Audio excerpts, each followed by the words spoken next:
नमस्कार। निशुल्क ज्योतिष परामर्श केंद्र में आप सबका स्वागत है। हमने प्रकृति का रहस्य जाना, जिसमें हमने समझा कि प्रकृति का रहस्य देने में वृद्धि है, पाने में नहीं। तो आज इस देने के रहस्य को समझने का प्रयत्न करते हैं।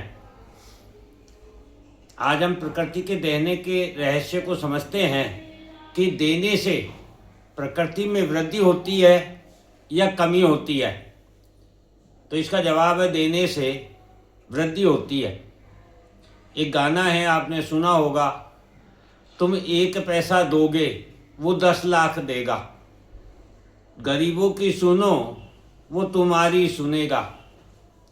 इससे स्पष्ट है कि प्रकृति हम मानव के द्वारा वृद्धि करती है। कोई भी आसमान से उतरकर नहीं आता है। जब भी आपको कुछ प्राप्त होता है तो उस पर आपका अधिकार नहीं होता है। आपको अपने उपभोग के बाद शेष किसी अन्य दूसरे को देना होता है, जिससे प्रकृति का विस्तार होता है।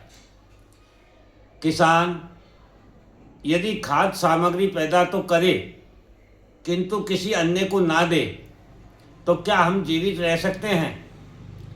और किसान भी क्या संपूर्ण पैदा की गई खाद्य सामग्री का उपभोग कर सकता है? अब किसान जब पैदा की गई खाद्य सामग्री दूसरों को देता है तो बदले में उसे धन प्राप्त होता है, जिससे किसान अपने ज़रूरत का सामान, कपड़ा, मकान, पानी, बिजली आदि खरीदता है। अन्यथा किसान इन सब चीज़ों का उपभोग नहीं कर सकता था। ये दुनिया ऐसे ही चलती है। किसान खाद्य सामग्री पैदा करता है तो मजदूर जो है वह वजन उठाता है, मजदूरी करता है।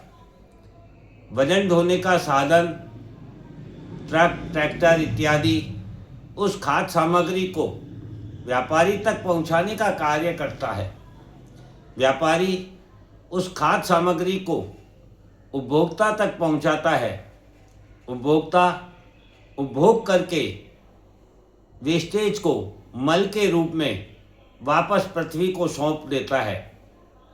अर्थात पृथ्वी, इस पूरे यदि सर्किल को हम समझें तो जो कुछ प्राप्त हुआ था वह पृथ्वी से ही प्राप्त हुआ था, और पुनः उपभोग के बाद, उपयोगी वस्तु के बाद जो अनुपयोगी हो जाती है वह पुनः धरती में समाहित हो जाती है। इससे स्पष्ट है कि पृथ्वी मानव को उपयोगी सामग्री उपलब्ध कराती है और अनुपयोगी सामग्री को पृथ्वी स्वयं में समा लेती है। उपयोगी अर्थात शुद्ध, पवित्र,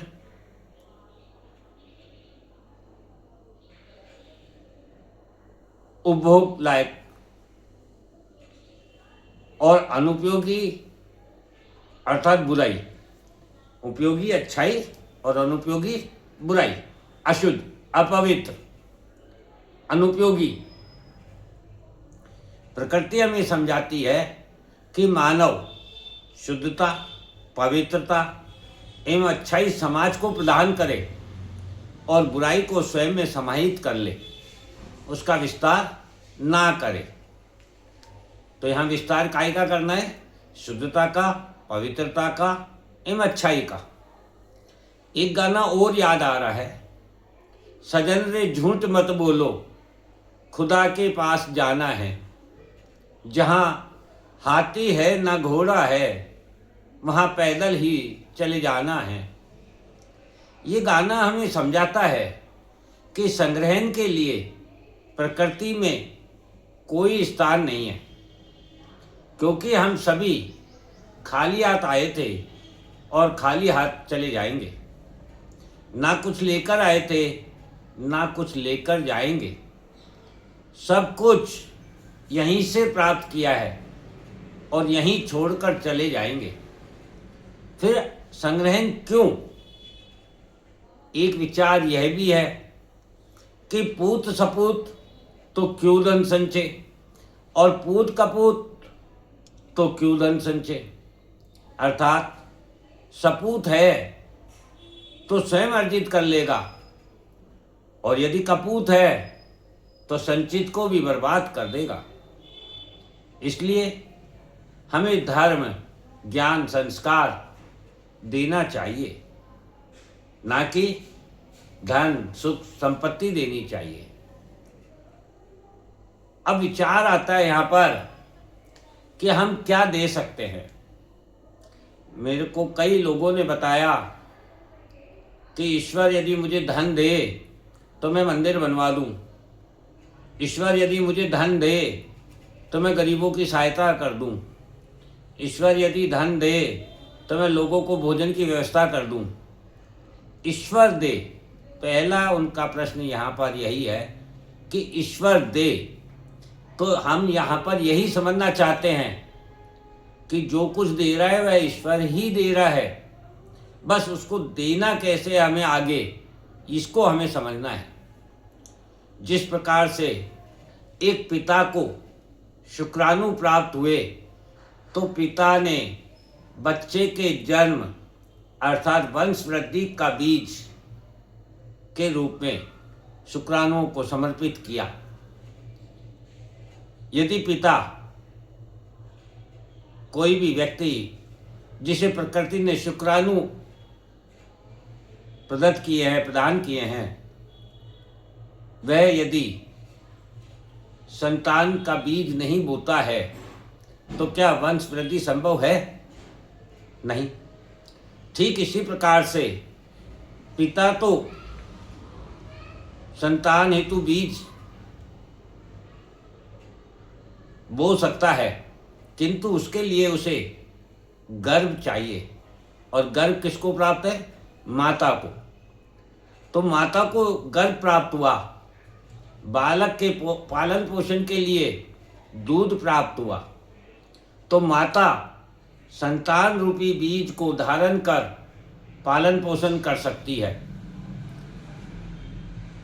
इसी प्रकार से हम क्या दे सकते हैं, हम ये जानने की कोशिश कर रहे हैं।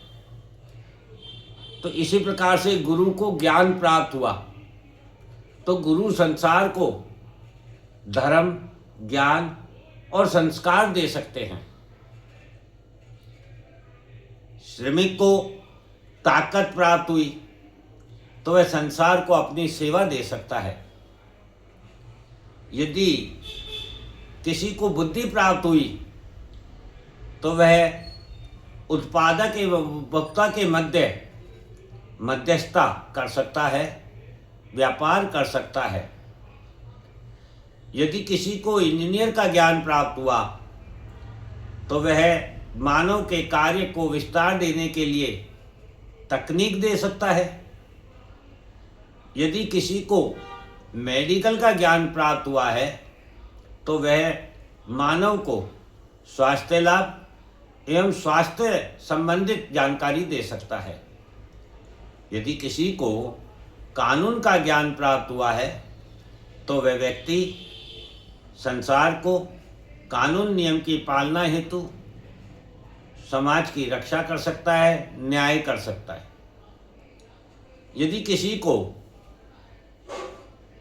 सैनिक, सुरक्षा, खेलकूद की ऊर्जा शक्ति प्राप्त हुई है तो वह व्यक्ति समाज की सुरक्षा एवं मनोरंजन, योग, साधना, खेलकूद देने में अपनी शक्ति का उपयोग कर सकता है।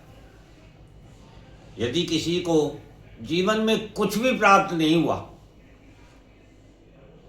तो फिर भी वह व्यक्ति संसार को सम्मान दे सकता है, प्रेम प्यार दे सकता है, खुशी दे सकता है। क्योंकि मुद्रा जो है, धन, ये तो मात्र एक साधन है। आप जानते हैं विभिन्न देशों की अपनी अपनी आदान प्रदान करने की एक पहचान है जिसे हम मुद्रा कहते हैं। ऐसे ही प्रकृति की भी अपनी एक पहचान है, एक मुद्रा है, वह है दुआ। आप अपने जीवन में कितनी दुआ कमाते हो और कितनी बद्दुआ कमाते हो, ये आपके ऊपर है। तो ये देने का रहस्य है जो हमने जाना। इसके लिए हमें अतिरिक्त कुछ नहीं चाहिए। जो कुछ प्रकृति ने हमें दिया है बस हमें उसे ही आगे तक पहुंचाना है। यही देने का रहस्य है। किसी भी चीज का संग्रह उस वस्तु का, उस साधन का दुरुपयोग है, उस प्रकृति का दुरुपयोग है। यदि गुरु ज्ञान तो अर्जित करे किंतु उसका विस्तार ना करे तो क्या आज हम और आप इस तकनीक का उपयोग कर सकते थे? क्या इस रहस्य को जान सकते थे? क्या ब्रह्मांड को समझ सकते थे? क्या ज्योतिष का ज्ञान प्राप्त कर सकते थे? क्या भविष्य की गणना कर सकते थे? तो ये सब देने का रहस्य है। इसे ही हमें समझना होगा और जो संभव हो हमें वही इस समाज को, इस संसार को, इस प्रकृति को देना होगा।